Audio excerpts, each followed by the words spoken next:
unyitaniri hari unyagia kana kambuni ya gutigirira ati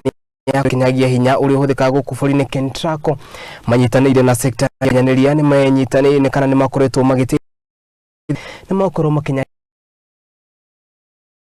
cia hinya uyu handu-inĩ ha mĩaka 20 yukite ũũ nĩ kũringana ngainĩ rũrũ na shira na uria wa hindo ya mũcemanio na nyititemi a bodi ino ya Ketraco na gukiri uguo riboti ya Uruti wa Wera yonanitie ati mwigana wa kilomita 3,537 riu ni irikitie gukorwo ikinyagirio kuri for the launch of Ketraco Tower Leasing Partnership. The OPGW, that is known as Optical Ground Wire, and the tower infrastructure of communication services offered by Ketraco provides an important and cost-effective infrastructure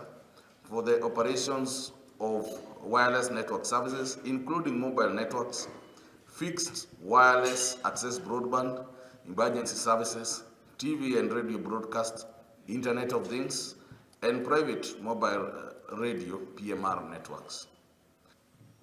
We have a symbiotic, we want to ensure that we get a symbiotic relationship.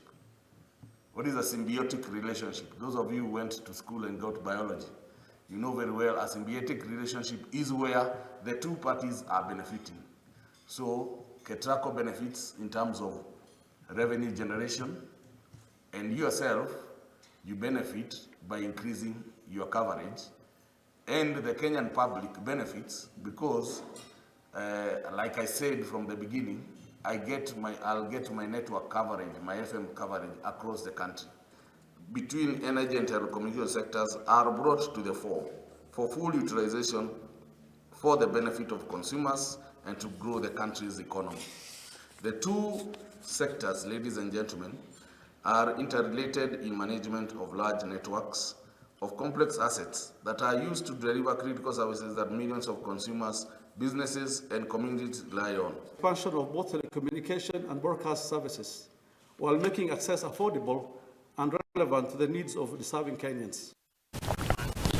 Haya, hiyo ni ripoti njega ya kampuni ya Ketraco na